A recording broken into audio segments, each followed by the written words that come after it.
Do you want to switch this for something else? Keep watching.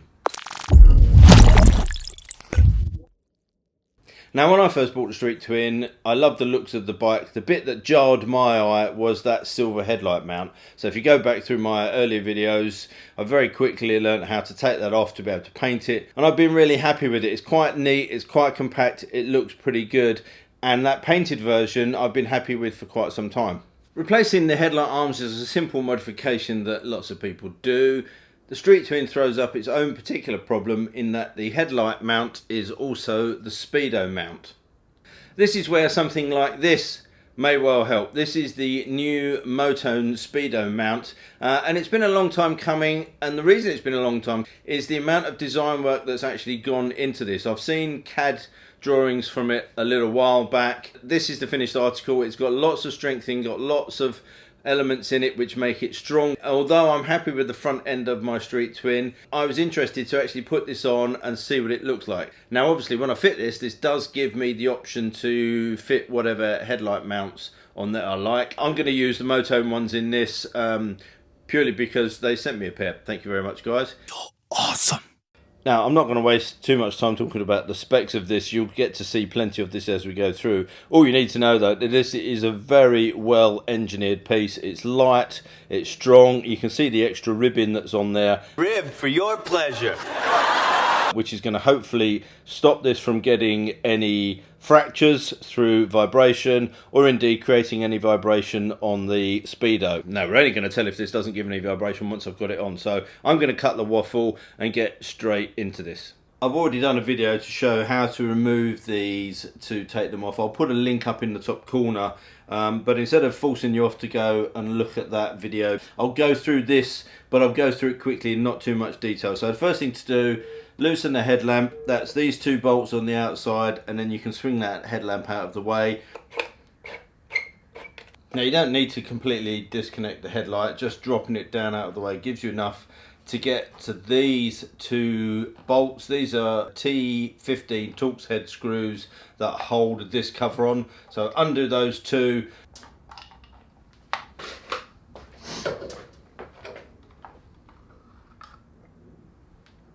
At this point now you can unplug the Speedo cable, so just pull the rubber boot back.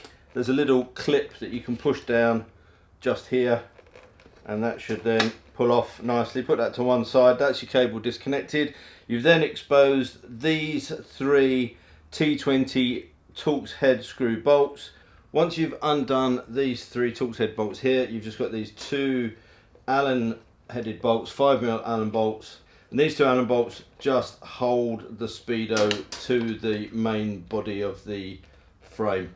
So just lift it out from those rubber bungs, and there's your Speedo. Don't forget to take these rubber bungs out, because you'll need to put those in the new mount when you come to fit that.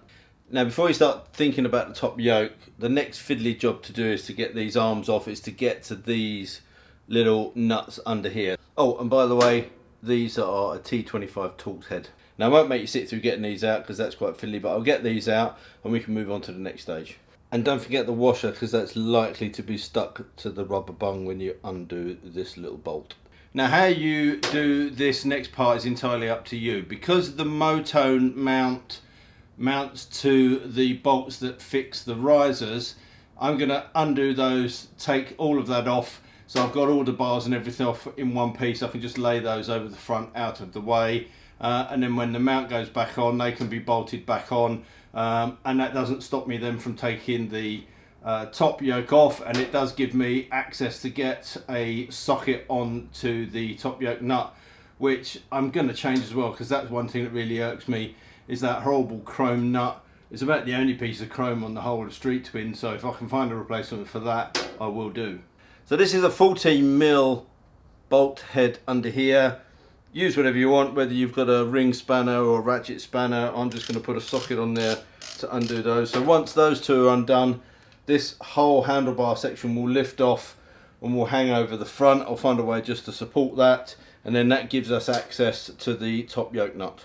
And once you've got those bolts done from underneath, be aware there's a washer on the bottom and the rubber bung from underneath may fall out. Just keep hold of that for when you come to put that back together. and underneath the top you've got 2 washers as well that sit under there. So as you lift that off, just be wary that they may fall and disappear, so it's handy to grab those before you lift the bars off. Once they're out of the way, then you're able to move the bars, and then that gives me access to this big top nut. Before you do the top nut, you need to loosen off these pinch bolts.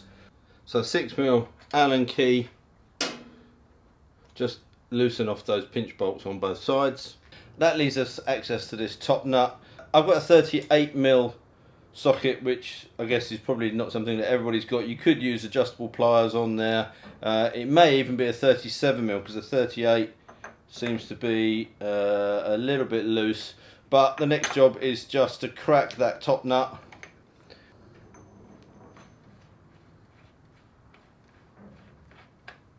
So that's out of the way, and then we're ready to then knock this top yoke off. Now you've got an option, you can bolt the handlebars on and try and rock it. You should be able to knock it with a rubber mallet underneath.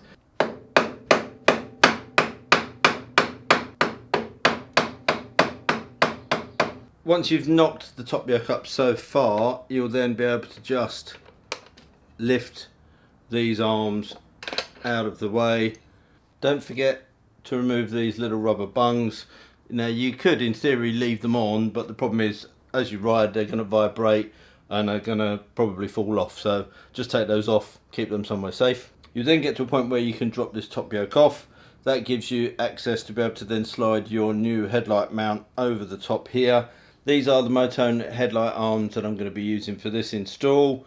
Very nicely finished piece of kit, and they come with the pinch bolts, so just loosely put those on so that they're already in place. You can then just slide that over the fork arm, and then obviously you've got the ability to adjust the height wherever you want.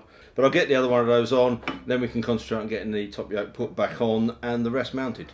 Now obviously when it comes to putting this back on, you don't have to worry about making sure you get it at the right height.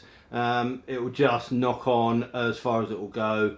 So hit it on with a rubber mallet, knock it into place. Okay, so far, so good. Now one of the things I did like about the stock arms is that they provided a nice little area to neaten all of these cables up. Now to fit the Motone bracket, there's a couple of cables here that the factory zip tied to the ignition barrel. You're just going to have to snip those because they're going to have to sit outside of where the mount goes. The mount sits very flush to this, and they won't go around these cables. They're going to have to sit outside between the headlight arms and the bracket itself. Now that you've got clear on the ignition barrel with the cables out of the way, you've got to get a little bit creative to be able to get this on, because it's been engineered to be a really nice, neat fit. So you've got to try and get this through here. It's too narrow to go around the ignition barrel, so you've got to kind of get a couple of the wires in down here, and then you can just swing it round underneath and lift it up, and that's where it's going to mount. Obviously don't forget when you've got this on here that you need to put the rubber bung in the bottom end before you put the handlebar clamps on. It's just the case then getting the risers back on, putting the pins through, bolting that on, and then we can get the rest of it put together.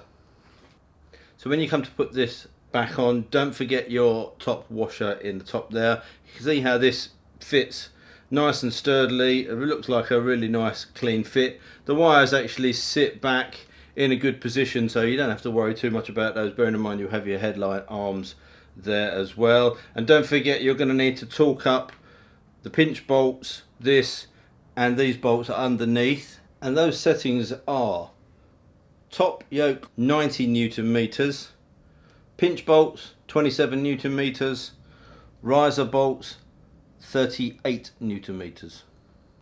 Okay, right, now we get into the final part. It's time to get the Speedo back on.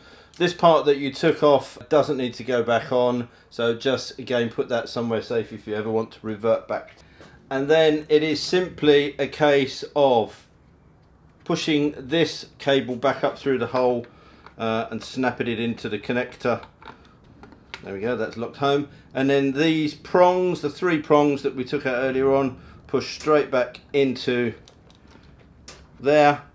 Put the 3 bolts on that, the cover on with the 2 bits, and then you can do the headlamp and get that in the position that you want it. There you go, headlight cover back on. It's a really nice fit actually. These cables, I guess because they've been in that position for quite some time, take care of themselves. It's then just a case of deciding where you want to mount your headlight, how far up or how far down you want to mount your headlight. Bolt it in on the sides here, and then do those pinch bolts up with an Allen key.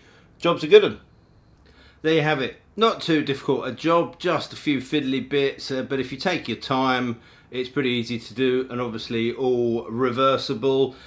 So I guess the acid test is to see how this works on the road, whether we get any of the dreaded Speedo needle wobbles, but it feels pretty solid, it looks pretty good. I'm going to go and road test that now, and then I'll wrap up.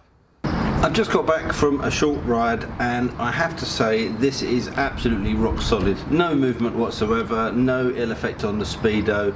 It works really well. In terms of looks, well, that's a personal preference. I quite like the standard mount in black, but this is very clean looking. You do see a little bit more of the cabling, but it's not untoward. But it does give you that option to change this front end however you want without having to worry about what the Speedo is doing. I hope you found the instruction video useful. If you've got any comments or questions, just stick those down below, and all that leaves me to say is until next time, thanks for watching, take care, ride safe, and I'll see you soon.